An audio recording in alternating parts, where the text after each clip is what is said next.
If you have your Bibles, Genesis chapter 37. Hallelujah. I ask that you would stand up on your feet for the reading of the Word of God. We're not going to read the entirety of, amen, chapter 37, but we're just going to highlight, amen, a few verses from that chapter. You got it? Say, I've got it. I've got it. Verse 1, Genesis 37, and Jacob dwelt in the land wherein his father was a stranger, in the land of Canaan. And these are the generations of Jacob. Joseph, being 17 years old, was feeding the flock with his brethren. And the lad was with the sons of Bilhah and the sons of Zilpah, his father's wives. And Joseph brought unto his father their evil report.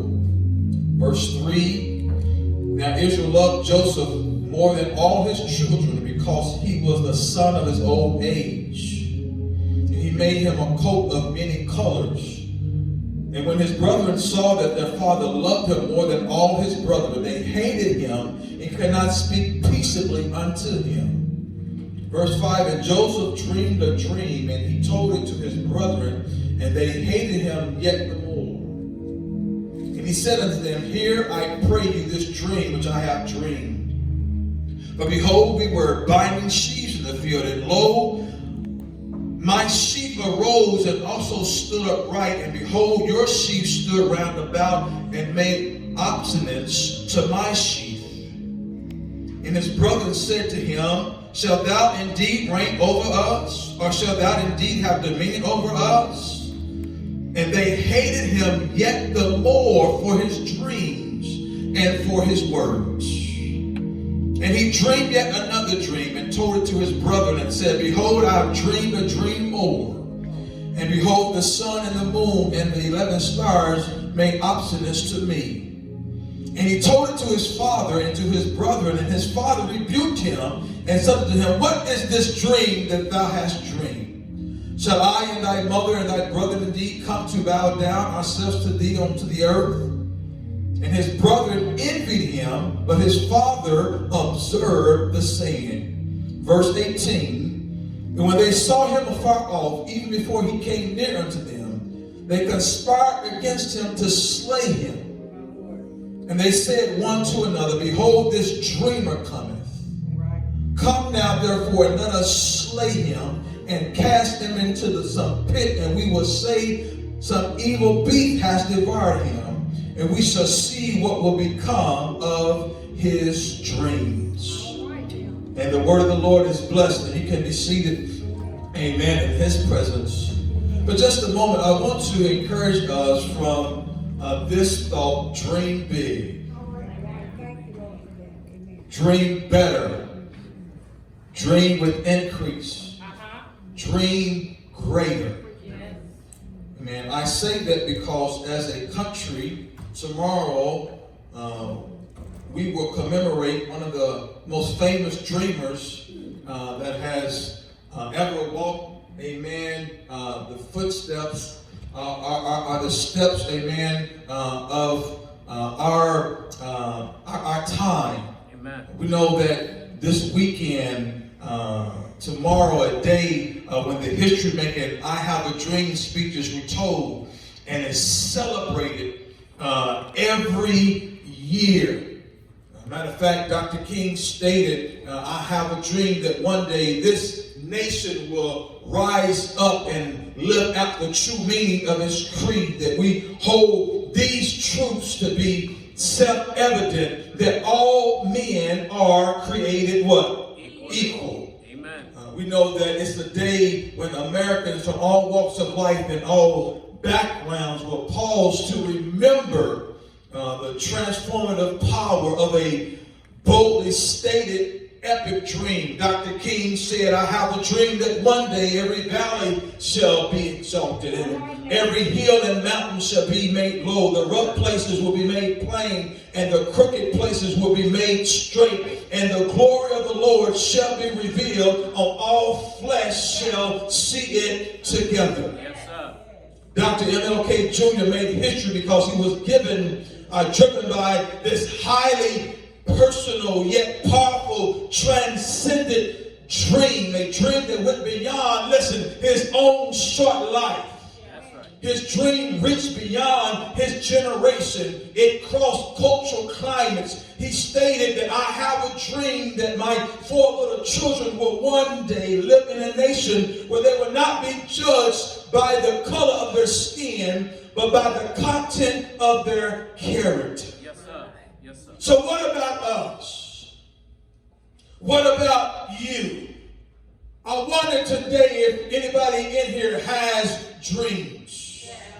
Do you have a dream that reaches beyond your life into the next generation? Do you have dreams that possibly transcend the orbit of your day-to-day desires and reaches for the stars of freedom and liberty for all? Yes. For all those who still may be oppressed, for all those who may still be exploited, disenfranchised, or enslaved. It was Dr. King that stated, I have a dream that one day on the red hills of Georgia, the sons of former slaves and the sons of former slave owners will be able to sit down together at the table of brotherhood. Yes, sir. So the dream that Dr. King articulated so profoundly, it made history and has left an indelible imprint on the fabric of this nation.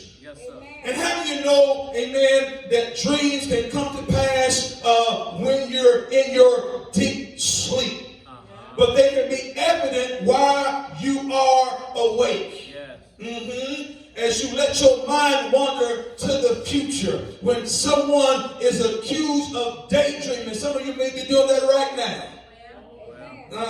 That's seen as a negative thing, but nevertheless, we all realize that we need dreamers in our lives. Yeah. And the question or the thought is, when you do dream, can you actually remember like Joseph in the text?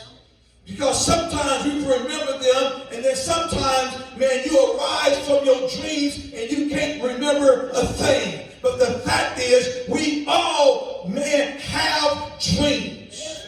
Some of us have multiple dreams during the night. It's called what they consider rapid eye movement sleep in the deepest type of sleep. And this type of sleep is when your brain is active, but your body is resting. Yeah. When we dream, all sorts of thoughts and ideas and concepts, people, etc., come together and are expressed in our dreams. Some people have tried to analyze these dreams and what they may mean. And as it relates to our Christian history, dreams were acknowledged as important and vital. Then when rational thought became popular, it's been said that some Christians like Martin Luther believed that since dreams, my God, were not rational and could not be controlled, that dreams were some kind of way evil. So people thought that the devil could interject your evil thoughts while you were sleeping, and these would be your dreams. Dreams could not be chosen, therefore they had to be of the devil. But how many know, amen, that's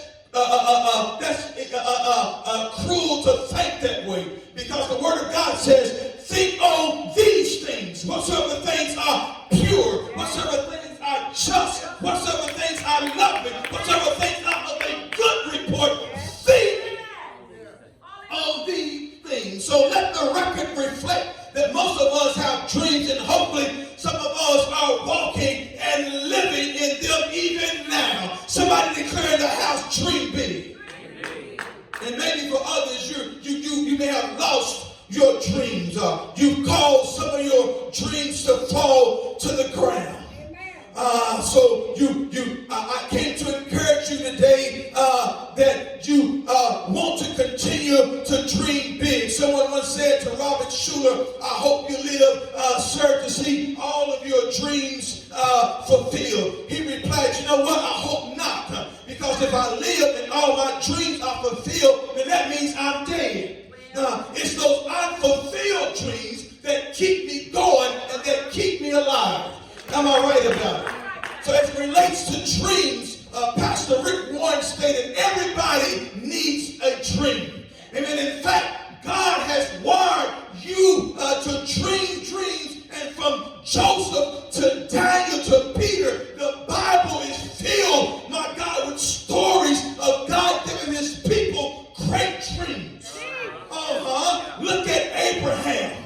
You got to look at Noah. And if you study Moses, who dreamed of a new life and a home and identity for their people, they might not have lived to experience it, but because they were able to dream it, it came to pass. And David, the man after God's own heart, who dreamed of building this magnificent temple for the Lord his God, he didn't live to see it, but his dedication assured that his son would see it come to pass. These are some of the heroes of the Old Testament that carried dreams that went beyond, listen, their own life. They knew how to dream transculturally. They knew how to dream multi-generationally. And someone said that a dream is nothing more than a vision of a possible future. So I want to encourage you once again, new creation, you got to dream big. So whatever you envision and whatever you deliberately focus your attention on, and you know that it eventually come to pass. Wisdom teaches us, my God, that it's been said that thoughts of your mind will govern your capacity to grow. The word of God says, as a man thinketh in his heart, so is he. So if you think small, that's what you'll become. This is why it's so critically important to articulate your dream, to visualize it, to create not only this powerful word picture by writing it down. That's why we encourage you, amen, to write your vision, write your goals. What are the things that you believe in God for in this year? But there are times that you should behold, that what you behold, you will become. And then what you meditate upon, you will give birth to.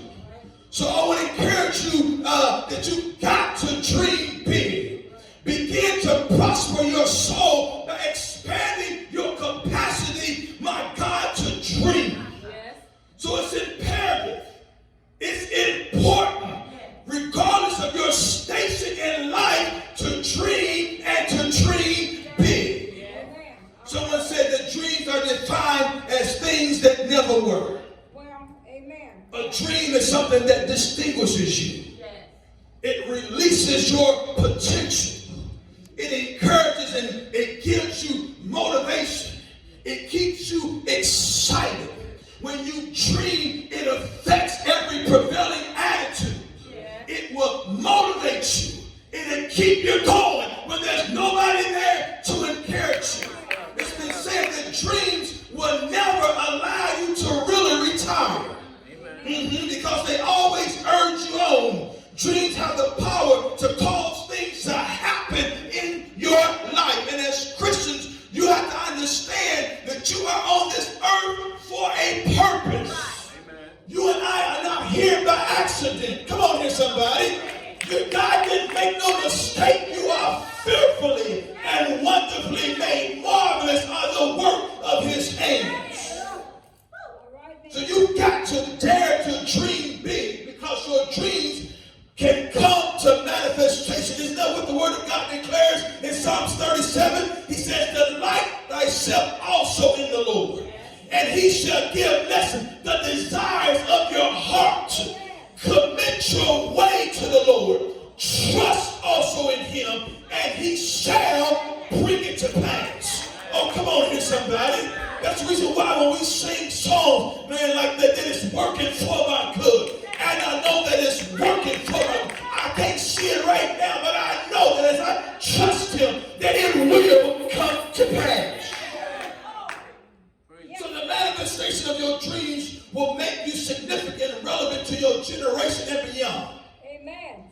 Here it is. If he was still living, he was celebrating, I believe, his 91st birthday on this past week, Dr. King. But here this young civil rights leader, dreams are still, my God, being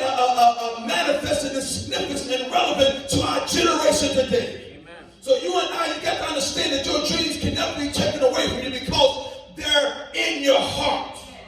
Listen, nobody can take your dream. So never allow people or folks to discourage you from achieving your dreams. Go ahead and encourage yourself right now and say, dream big. Oh, hallelujah. That's what we've declared and decreed that 2020 will be a year of intentional focus. We will be followers of Christ that are uniquely serving. This will be a year of continuing the vision of being a local church that loves God, that serves Christ, that strengthens families, and proclaims the gospel. And so as often as we publish and state that New Creation is far from the perfect church, you've got to understand that as we continue as a church, that we as an imperfect people will be focused on chasing and serving a perfect Savior. Come on here, somebody. We'll continue to be a church where men are celebrated, where women are honored, where youth and children are loved. We'll continue to be a church where focus abounds and big. We're big, we're better, we're increased, and greater is the order of the day. And the reason why we got to embrace this year as a year of focus, because as it relates to the focus, saints of God, this focus is the gateway to all of our thinking. Yes, sir. Amen. Yes, sir. Focus is the gateway to our perception and our memory and our learning. Focus keeps our reasoning sharp, causes us to problem solve and to make decisions. So without good focus, without good aim, without good direction, all aspects of our ability will begin, and my God, to suffer. So as a focused church, may we remember, according to Psalm 65, verse 11, that God has already crowned the year with his goodness. Y'all missed the place to shout right there. I said, God has already crowned 2020 with his goodness. And we must go after God to lay hold of the visions and dreams he wants to fulfill in us. That's the reason why we got to wake up every morning tasting and seeing of his goodness. So many people float through life without any clear intention regarding the mark they want to leave on history. Even if only for their own family's history. And speaking of history, history belongs, if you don't know it about, history belongs to the dreamers. Those who can dream big, those who are driven by this clear and compelling vision of a better future. Somebody say better. Hallelujah. So in spite of what others say, there's still this sense of mystery but openness that God can speak to you and I in our dreams. And I got scripture for that. The word of God reveals in the book of Joel, chapter 2, verse 28, and in Acts chapter 2, 17, and it shall come to pass in the last days, saith God, I will pour out my spirit upon all flesh. That's right. All flesh. Oh, he's still pouring. Oh, yes, he is. He's still pouring. He said, and your sons and your daughters shall prophesy, and your young men shall see visions, and your old men shall dream dreams.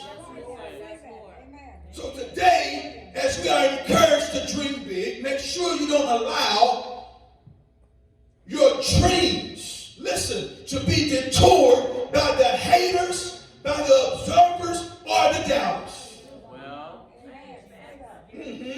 So from the text, we can clearly see that Joseph was a dreamer. Oh, yes, he was. He was a dreamer. Genesis 37, verse 5 testifies, amen, that he was hated for dreaming big. Check the text. It says it right there. His brothers, his own family hated him. And because the hatred was so deep, my God, how do you know sometimes that hatred can kill? You want to know why we having so many murders and things in our city? There's a spirit of hatred that's running rampant in our communities. And so you got to be careful, amen, about your haters. And you got to give it to God. He said, nevertheless, in spite of his haters, Joseph continued to dream big. Verse 9 says, listen, and he dreamed yet another dream. I'm almost done. However, it was his God-given dreams and his ability to believe in him, listen, that saved his own family. Glory to God. Saved his own family. God help us today. And his whole nation. So in spite of his brothers' hatery and their envious ways, Joseph's dreams caused his father to become observant. Joseph did not get detoured by his haters. And because of that, it caused his father to observe. Amen. Verse 11 of Genesis 37 says, while his brothers were envious and jealous of him, his father observed his saying.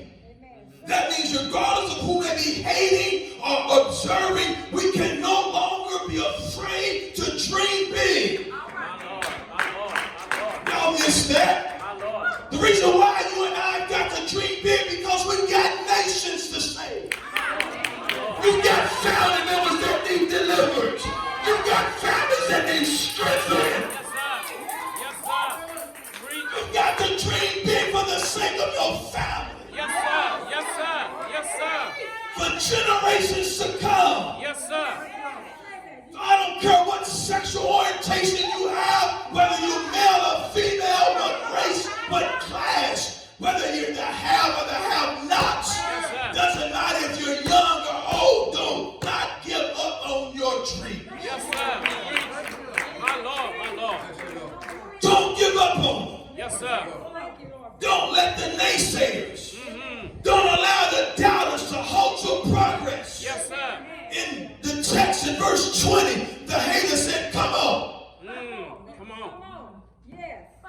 They are trying to come against you. Yeah. Come on, let's go ahead and kill him. Throw him in some pit. My Lord. And we'll say some evil beast has devoured him, and we'll see what will become of his dreams. Yes, sir. Yes, sir. And sometimes, like Joseph, you find yourself in a pit that speaks to you. My Lord. And that your dreams will never come to pass, but you ought to testify to that devil that you are a liar. I trust in God. Yes, sir. He is my strength. Yes, sir. Hallelujah. Hallelujah. So like Joseph, I cannot give up. I will see the manifestations of my dreams. Because we see later on as you study, my God, in Genesis, we see how Joseph, he had to deal, my God, with the butler. He had to deal with the baker and even Pharaoh in order to see the realization of his dreams. Oh yes, the butler, that's the one who will recommend and open doors for you to enter in. So don't you be discouraged. Dream big, because God is going to send some butlers into your life. And then he's going to send a baker. This is the one who will bring the ingredients and prepare you for your dreams, my God, to come to fruition. It's the baker who is the one who will instruct and correct you to what God has established for you. So you got to be careful that there are going to be, my God, some bakers in your life. And you can't diss them bakers.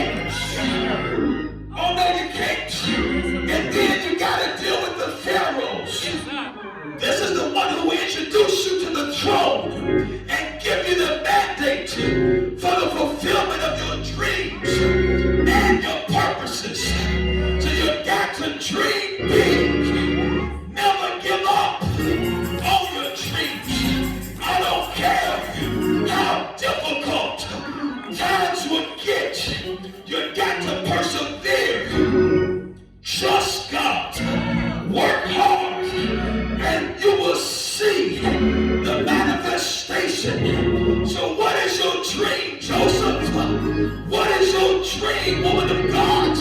What is your dream, man of God? Are you afraid will never come to pass? What is it that's bothering you? What is it that you keep ignoring? What is it that you've been talked about? What is it that you've been robbed of? What are you stop believing? Even if it's your family, don't let your family stop you from dreaming big. Hallelujah to God. Even if you tried and seemingly you've been unsuccessful in the past, you got to dream big. Come on here, somebody. Don't let fear keep you from stepping out. Don't settle for life and business as usual. You do what it takes to accomplish your dreams. Don't believe the lie that says you don't. That's what Joseph did. While he was in the pit and went to prison, Joseph Hood stood on, held on to the dream. He allowed the Spirit of God to resurrect the dreams that he had. So what that means to you and I, we've got to take the limits, not off of God, but we've got to take the limits off of ourselves and dream big. God, Father, we thank you for what our hearts have received, what our ears have heard. Father, I pray in the name of Jesus, Lord, that we will not be forgetful hearers, but make us doers of your holy word. God, I pray right now, God, whatever mountain we may be dealing with, Lord, as the man of God had mentioned, God, we pray, God, by your word, God, that we would continue not to just to move around the mountain, that we would speak to that mountain and cause it to be removed in the name of Jesus. We thank you, God, for what you're doing in this ministry, what you're doing, God, in the life of your people. God, we realize that nothing happens by happenstance. Nothing just happens. So, Father, we pray, oh God, you continue to lead us and to guide us. We pray, God, your blessings upon the food and the fellowship at the lower level. We thank you, oh God, for those who've prepared it and those who've labored. We thank you, Lord, that our labor is not in vain in the Lord. And God, as we leave this place and we go back to our home, Father, we pray that we will find things better than they were before we left. So we speak the blessing of the Lord upon your people. We pray, oh God, in the name of Jesus, this will be the best week, Lord, that we've ever had this year. We speak blessings upon your people. God, we pray, God, that we will walk, God, in favor with you and with man. And we'll be careful to give you the praise, the honor, and all the glory, for it belongs to you. In Jesus' name, every grateful heart said amen.